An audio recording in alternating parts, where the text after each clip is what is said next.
In 2024, I've seen the women that I coach, specifically those between 35 to 60 years old plus, accomplish so many things. We've won 2 IFBB Pro cards. We've had 5 IFBB Pro show wins. We've had a 2025 Masters Olympia qualification. We've had an IFBB Pro Masters World Champion. We've had plenty of class wins we can talk about, as well as the amazing lifestyle transformations and photo shoots that some of my clients have done as well. In today's YouTube video, we're not going to be speaking about some of those specific results. Instead, what I want to be doing is sharing with you some of the lessons that we've learned this year through coaching women 35 to 60 to accomplishing all of those things. Now, I've been a career coach for nearly 2 decades now. I've got postgraduate degrees. I'm always learning, always trying to get a little bit better at what I do to get my clients the best results possible. So come follow along in today's video where I share some of the things that I've learned this year,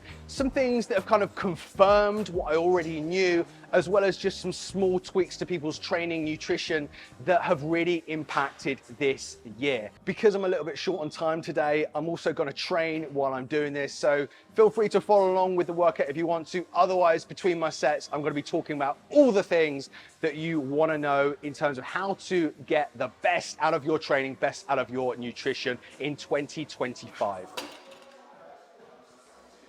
So as I'm doing my warm-up set, I might as well talk about warm-ups. So that's one thing we have or haven't really been doing this year. So what I've really found is that people don't necessarily need a warm-up in terms of the traditional sense.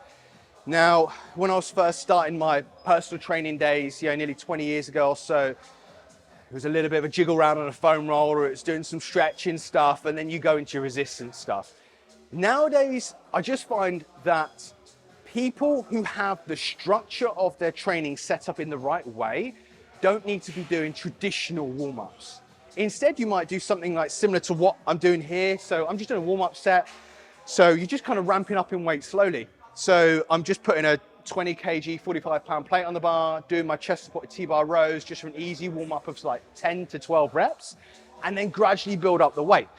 Now, the reason why that's going to work is just simply because I've got an exercise first that works really well for me. It's not causing any joint stress. It's a pull workout as well. I can get away with a lot in a pull workout. So that's one thing really this year that's kind of confirmed the way we do things. We don't necessarily need warm-ups in the traditional sense.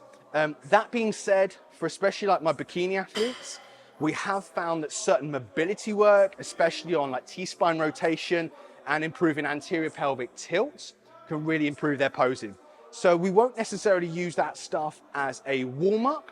We kind of throw in the mobility work, maybe as a superset between exercises. So that's one way that we use like warm-ups, traditional kind of mobility work is kind of between sets to improve certain positions. But apart from that, if you've chosen the right exercises, got the right exercise order, you don't need traditional warm-ups. If you enjoy doing warm-ups, go for it. There's no downside to it. You can do some potentiation stuff, kind of activate some extra motor units, etc. But otherwise, just do some kind of ramp sets with your first exercise. So this leads me on to exercise order. Now, it's probably been one of the best things in terms of keeping people in the game, in terms of being able to train and work hard, is the structure of the individual workouts and where we're putting those exercises. In my strength and conditioning days, when I was working with team sport athletes, one day a football coach said to me, one of the best things you can do for me as head coach is forget about their performance, forget about trying to improve force output and things like that, trying to gain muscle tissue, all that kind of stuff. It's making sure that they are fit and ready to play at the weekend. Because if they're injured, they can't play, right? And it's the exact same thing if you're a bikini athlete, figure, wellness, whatever. If you are injured, you can't train. If your joints are hurting, you can't train, or you're always kind of put off with your training sessions. So structuring your workouts, your individual workouts in the best way possible to manage joint stress has a huge impact. So one of the things we've been doing this year in particular, upper body workouts, rather than using like our meat and potatoes exercises first. So for example, a shoulder press, let's say, we're doing like rear delt flyers first, we're doing face pulls first, things like that.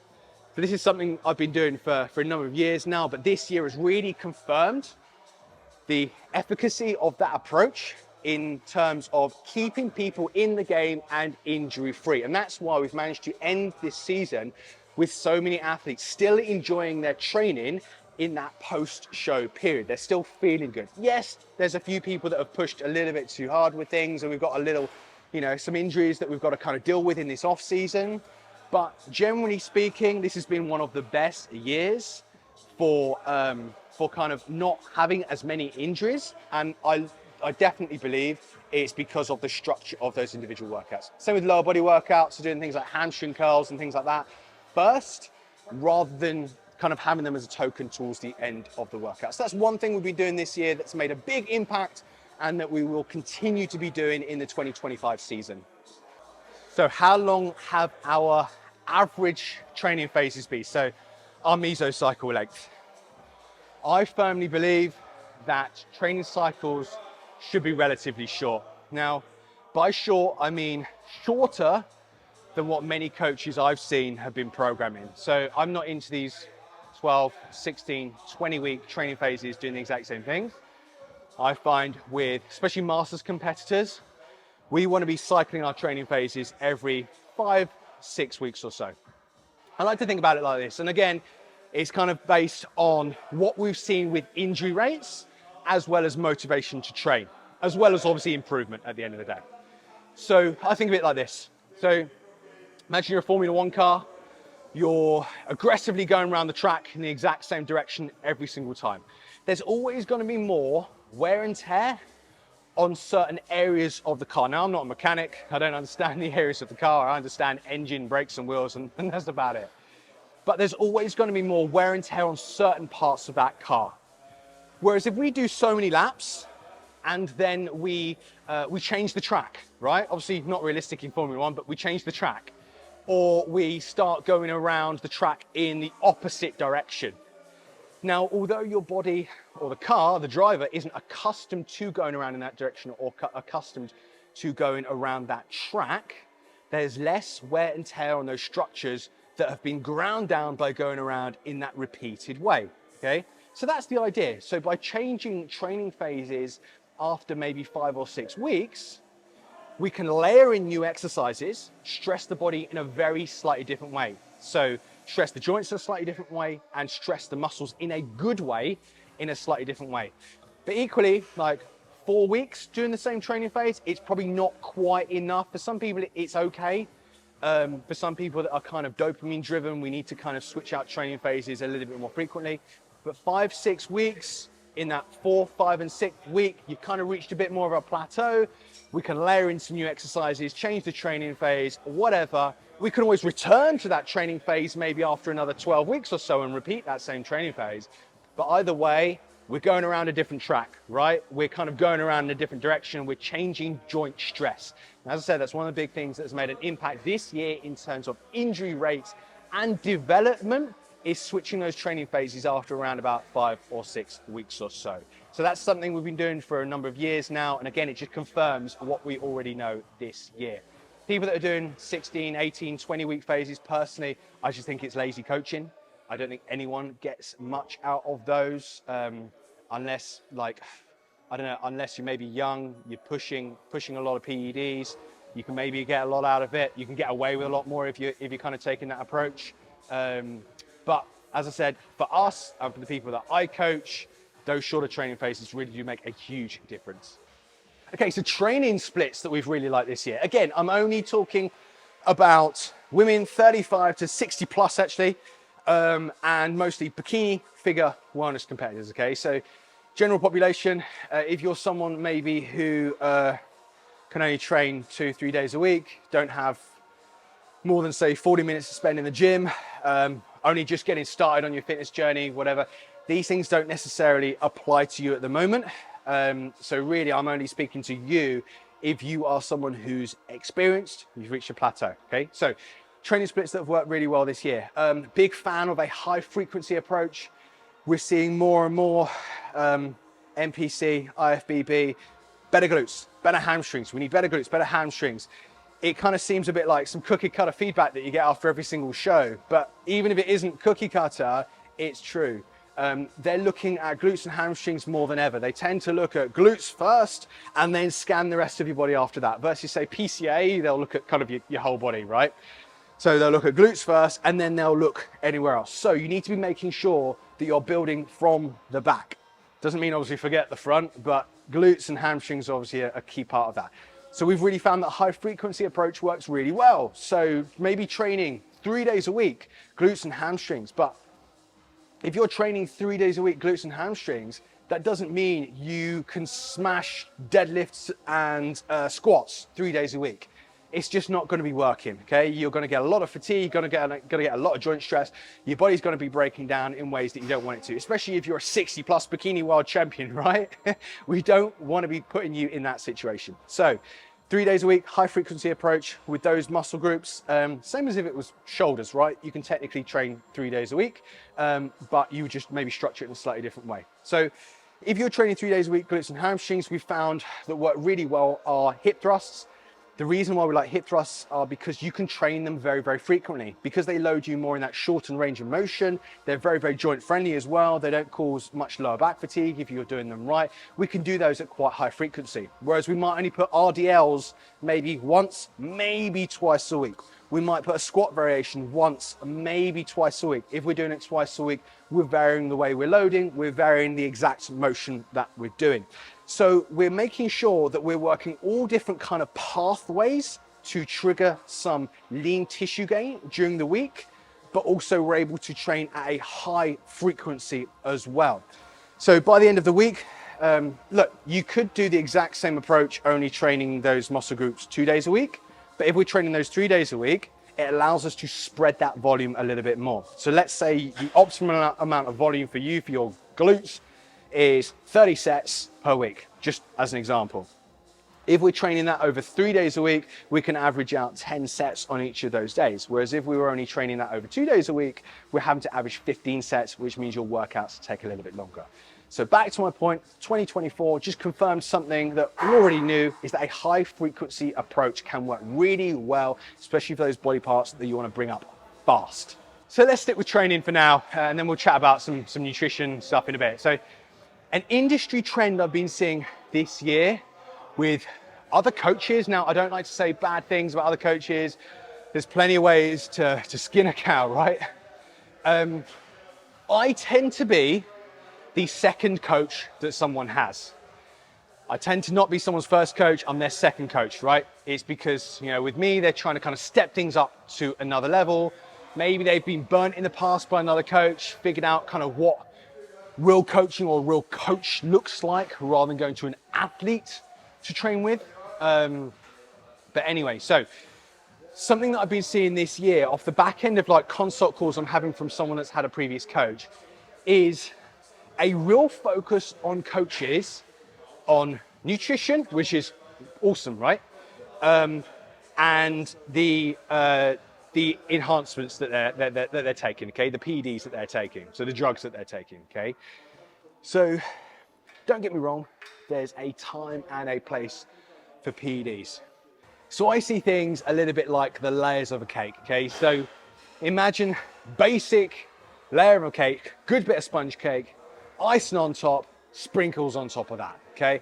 I'm not a fan of sprinkles, but let's just go with it for a second. So your basic sponge cake, that is your foundation, okay? Then you've got your icing on top of the cake. That's sweating the small stuff. That's the details. That's the maybe the isolation stuff. Maybe that's the paying a little bit more attention to this body part, growing this body part a little bit more, you know, being even more kind of anal with your nutrition.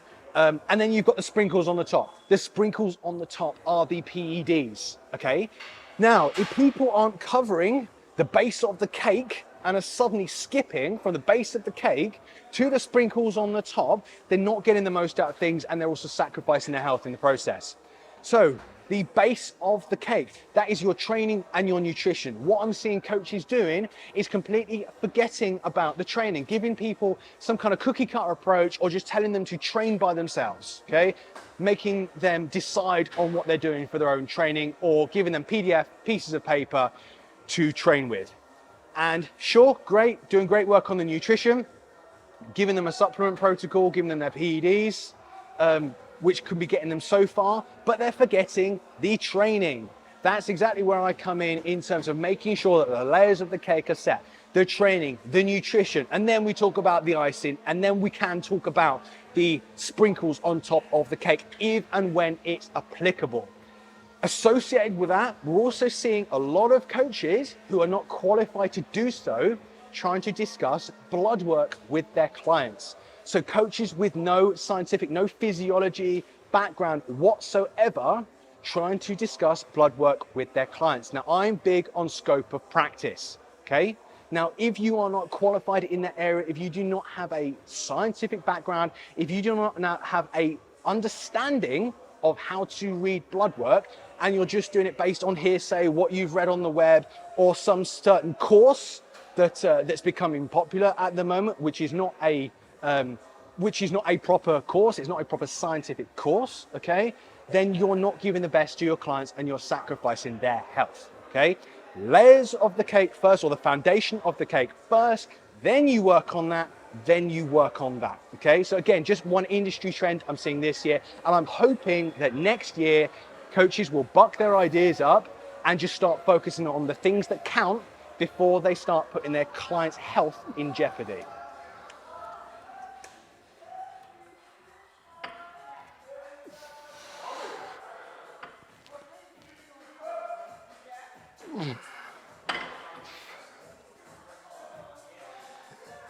So this year, we've probably seen a few more injuries in the post-show period than we have at any other time of year. Now, don't get me wrong, as I said at the beginning of the video, we really have had hardly anything this year in terms of injuries.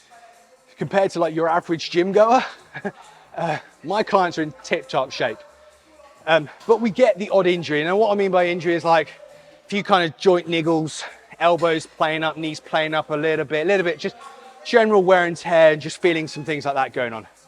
We've seen more of that in the post-show period, so in that reverse phase to kind of build phases, than we have any other time. It's traditionally thought that your most delicate time of year is during your prep, and that's where the argument comes in that during your prep you're super delicate, so you should be doing more machines, things that are more stable, things where if you're going to fail there's something to catch you, all things like that. And while that can be true, I think it's more from a psychological perspective to enable yourself to push yourself a little bit harder. You might want to use a machine during prep. You might want to use a spotter more. You might want to swap a machine shoulder press for a dumbbell shoulder press, etc. But in that post-show period, that's probably, if you're, again, the type of person I'm speaking about, it's probably where you're going to be most likely to pick up your injuries. I think that's because your body is in a really anabolic state post-show. You've suddenly got more calories available. We're already gradually building up those calories.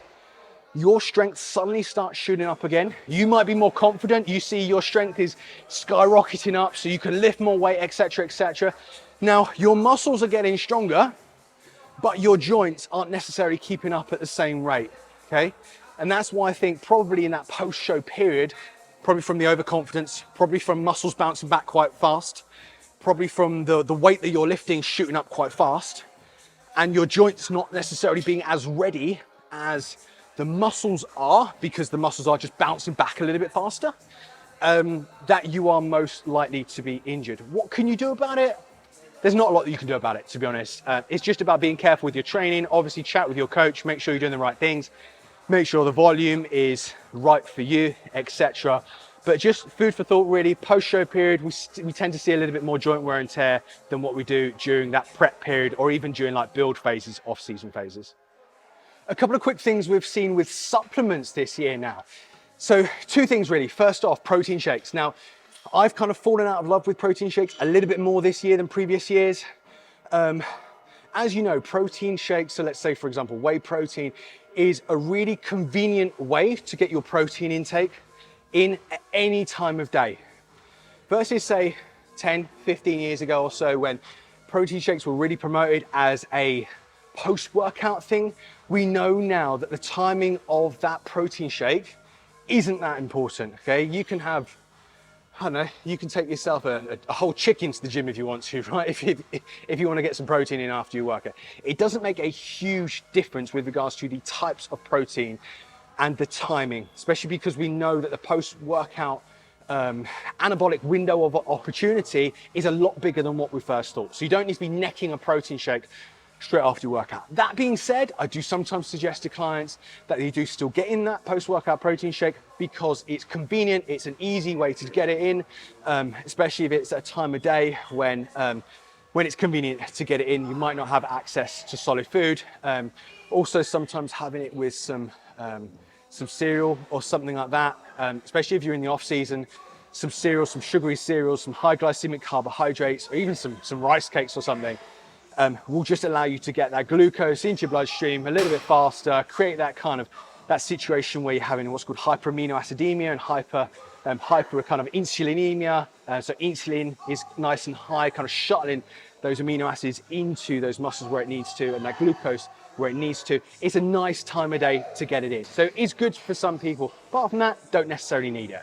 What I am a bigger fan of though is intra-workout nutrition. So EAAs during your workout, which also negates the need even more for something immediately post-workout. So EAAs during the workout, or if you have access to it, a hydrolyzed casein protein is also really great to have during your workouts.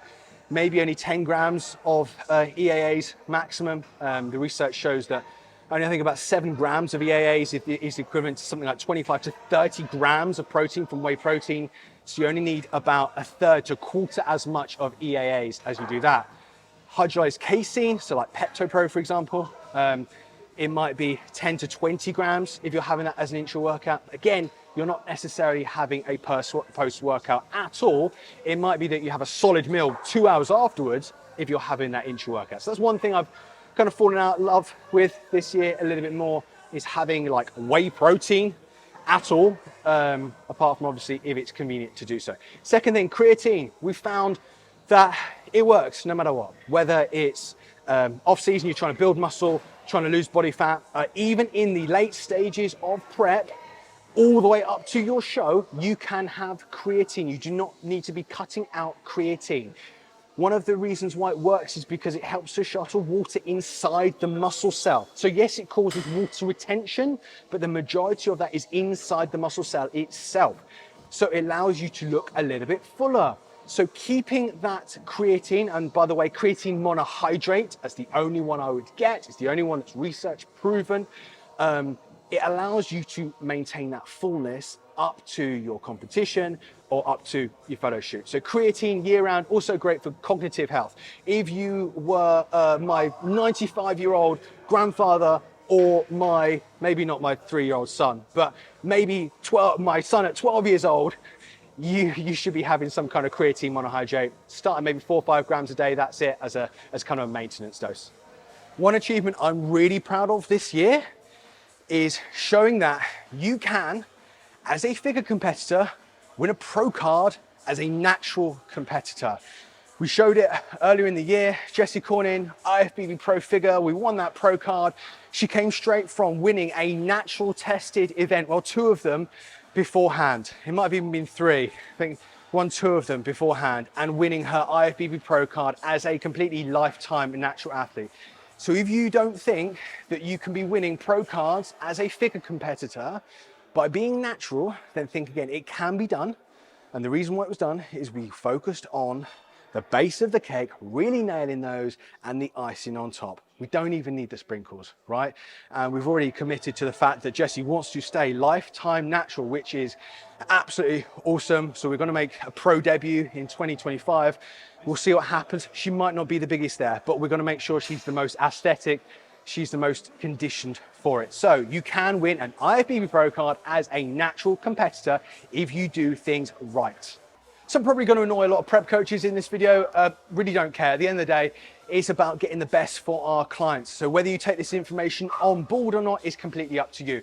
One thing we've found throughout the years is that we do not need to be water loading and water dumping, water manipulating. We don't need to be manipulating sodium either. Oftentimes, it actually results in worse results, a worse look on show day than if you were just to keep your water intake steady throughout, just consistent throughout, right? So what normally happens is that the theory, you increase your water intake, and then let's say maybe 5 days out, it depends on a few things. Maybe 5 days out, you increase water intake, you gradually increase water intake, it tricks the hormone, or the hormone aldosterone increases. And basically what that does is it means that your body is getting used to a certain level of water intake.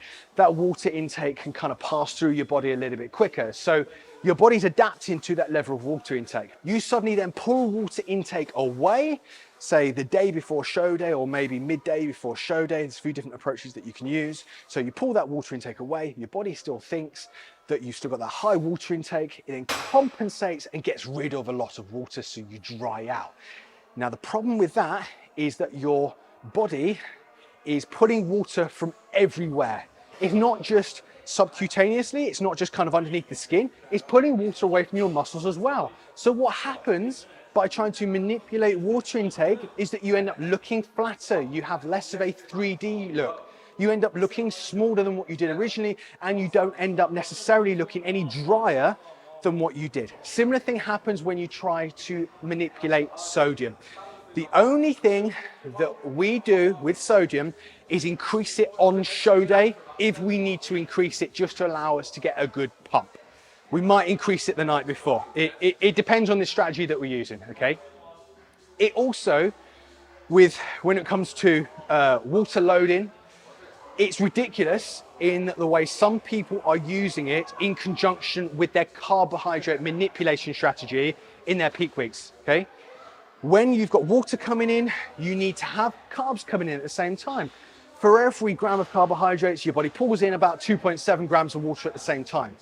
What's happening is coaches are loading carbohydrates the day before a show or in the evening before a show when they're pulling water away. So you get less water available, more carbs available. That's just not how the body works.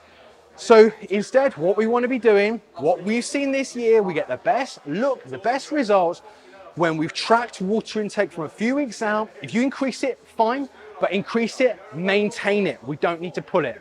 On show day, you might put it back just a little bit, but that's more from a digestion perspective and making sure you're comfortable with posing, you can hold your positions. And as I said, with salt on show day, we might increase it a little bit, depends on how flat you are, kind of the day before and on the day. So that's the only manipulation that we need to be doing. We don't need to be cutting out salt during the week. So water and sodium manipulation isn't necessarily needed to the degree that what people think it is. So another industry trend we've been seeing among coaches this year that we've definitely not been doing is trying to kind of get fancy in that peak week with regards to foods. So swapping out certain foods, like the old school swapping for fish or tilapia to thin the skin, okay? But even worse than that are things like the night before a show, going out with your competitors for boxes of donuts, for Burger Kings and things like that. Now, if you have not been eating those things in your prep, okay, you should not be eating those things the night before your show or the day of your show. If you don't know how your body is going to be handling those foods, digesting those foods, how your body is going to be feeling with those foods, you should not be having them the night before your show. You will feel like absolute junk on the day. The idea behind a peak week, and it gets more and more and more important throughout that week, especially when it comes to the night before, is literally fine tuning, and that is it. So the exact same foods you have been eating throughout your entire prep, you are going to want to be eating during that peak week. Just fine tuning those numbers a little bit, maybe a few more carbs on certain days, maybe a few more fats on certain days.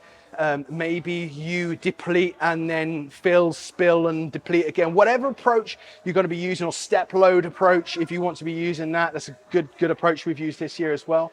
But you should not be changing the types of foods that you're having. It's more or less of the exact same foods. Definitely should not be in Burger Kings, McDonald's, Dunkin' Donuts, etc. the night before a show, unless it's been tested or there's a really, really good reason why you should be using those foods. So one thing this year that has always made a big difference in our coaching is communication. I think, especially as AI comes about and as some coaches are getting a little bit smarter with the tech that they're using, people are relying more and more on those things to communicate or give that full sense of communication with their clients. Nothing, as a coach, nothing will beat good quality communication with your clients. So that's being there 24/7. As long as you're not sleeping, your clients should be able to message you and you should be able to get back to them as soon as you see that message.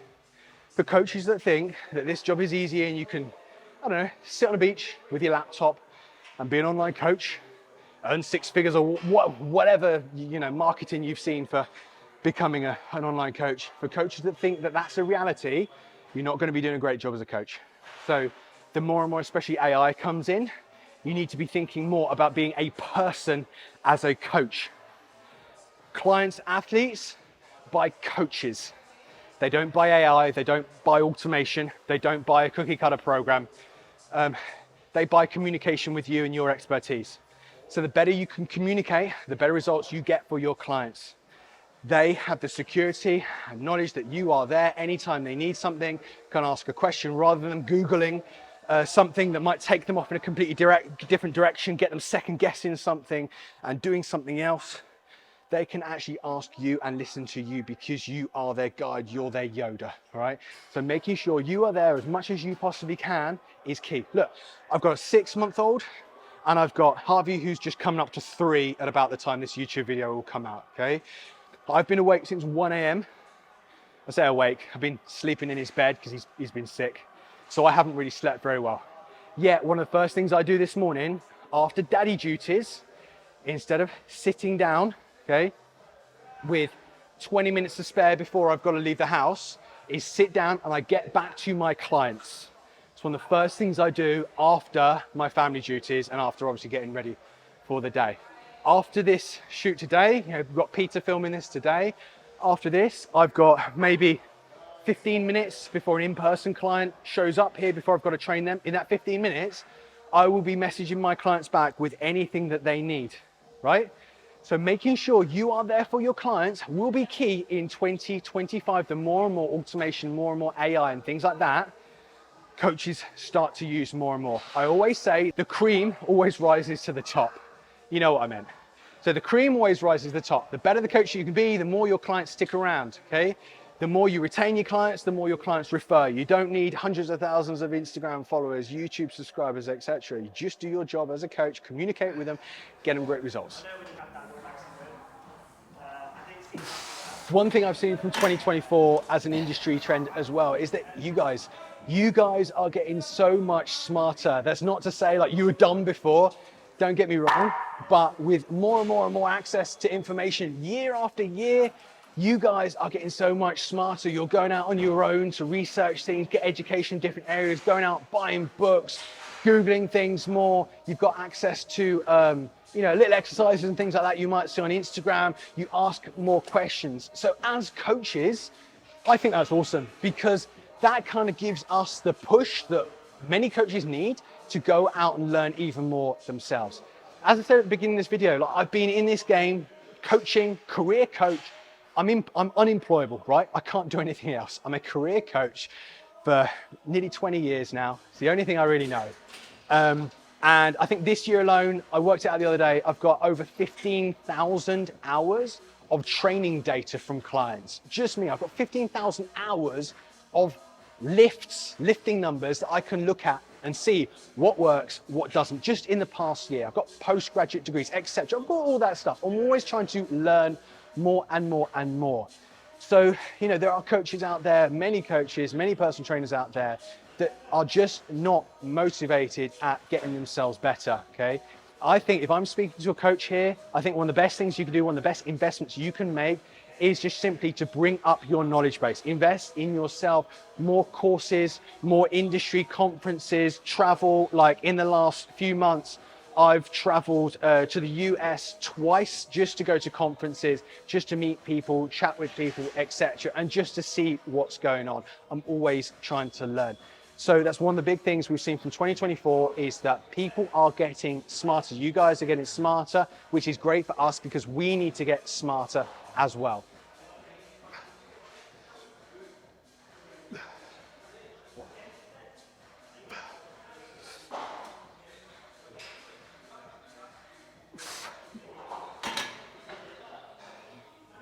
Okay, so near the end of the video, hopefully you've got a lot from this video. I should probably do another video because there's so much that I'm learning all the time. So many things I'm maybe changing my mind on very slightly, even if they're things that you might not care so much about. Like, I really thrive on the small stuff.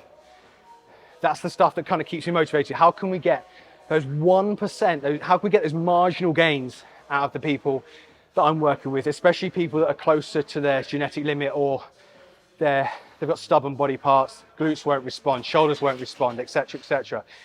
So I'm always trying to just make those 1% improvements anywhere I can. So hopefully you've got a lot out of this video. 2025 goals, really for me, it's about doing the same. Like, we've had such a good year, one of my most fun years yet, and that's not just because of the birth of my daughter as well, just because of the achievements I'm seeing with my clients. Had some fun at the Olympia as well, the angel competition bikinis show. I always get them mixed up, ACB, ABC. Anyway, had so much fun there as well. Obviously seeing Shelly compete as well, and Sharona can compete as well. 2025 goals, April, I'm going to be at Girl Power. Girl Power is in Orlando. The last week of April, I've got 8 competitors going there. It's a pro-am show. It's a women's only show, pro-am show. I've got a few pros going, a few amateurs going. So if you're going there, I will see you there. I'm going to be doing a camp beforehand as well. So that's kind of the next on the cards for April. Currently writing a book, second book for human kinetics. So it will be the #1 transformation book ever written. We've got about 20 awesome transformation coaches involved in that. A lot of the names you will know. They are some of the best in the industry, some really, really good friends. So they're helping me collaborate on that book. I am the editor, so it's my name on the front cover. It's my job to pull everyone together for that book, as well as write within that book as well. So currently working on that. It's up to about 90,000 words at the moment. Hoping that's going to be ready by the middle of next year. Dates have been pushed back for that. So that'll be available in like Barnes & Noble and all those kind of places next year. So that's going to be awesome for 2025. And then just keep delivering with the shows. More and more pro cards, more and more pro wins, more and more class wins at regional levels, and more photo shoots and transformation clients as well. Just getting the best results as we possibly can here. Which also, for people that do not want online coaching or aren't quite ready to invest in online coaching with someone like myself, that's why I wanted myself to have access to more and more people through my programming app. So Elite Bikini Body, that's a way to get programming written by me, monthly update, monthly subscription, get a new program every 4 to 5 weeks. You can follow the type of programming that's inspired by some of the elite competitors and transformation clients that I work with as well. So that's my way in 2025 to reach more people without you guys having to pay as much money to work with me personally. Obviously, if you want to reach out to work with me personally, you can inquire, we can have a free consultation. Otherwise, if you just want to dip your toes in the water with some programming from me, then the Elite Bikini Body program is the way forward in 2025. I'll put all the links down there. But anyway, hopefully you enjoyed today's YouTube video, and we'll see you on the next one. This one might be coming out in January. So if that's the case, then happy 2025, and cheers to having an awesome year.